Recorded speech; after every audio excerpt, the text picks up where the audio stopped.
David 1. Good morning. In 2017, detectives from the New York City Police Department's Financial Crimes Task Force took down an international ATM skimming ring. The thieves had stolen money from hundreds of bank account holders across Brooklyn and Queens. The case began at the end of July. Detective Marte was outside a bank.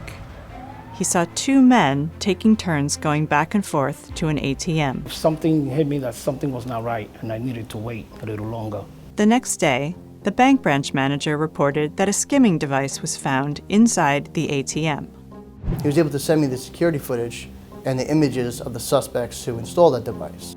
The suspects in the security footage were the same two guys observed by Detective Marte. Additional surveillance led Detective Lilla to the name of the driver. Aldo Greco.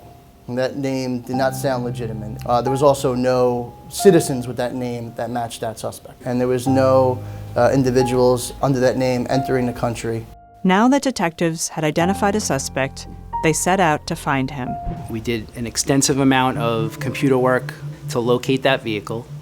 Detectives found the car in Sunnyside, Queens, and soon located the apartment where both suspects were living.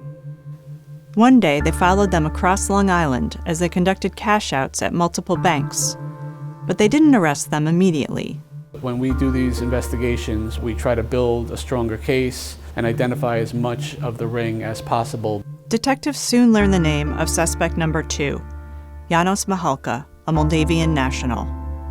Mihalka led detectives to a second apartment and suspect number 3. Soon after, he was identified as the group's ringleader, Marius Adrian Pop, a Romanian national.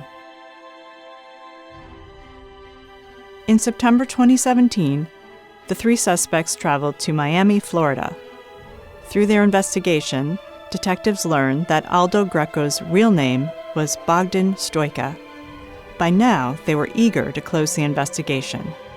So at this point, we communicated back with the Queens District Attorney's Office.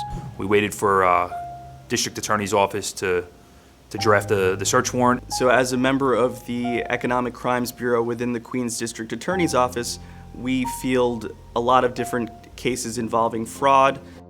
In October 2017, the 3 suspects, Janos Mihalka, Bogdan Stoica, and Marius Pop, were placed under arrest.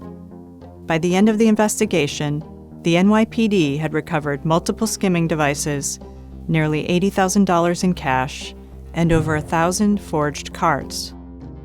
While we were investigating, we uncovered an additional approximately 625 forged credit or debit cards. Enterprises that deal with that kind of volume can easily steal hundreds of thousands, if not millions, from bank account holders. The defendants pleaded guilty to the top count of criminal possession of a forged instrument in the second degree. They were sentenced to jail.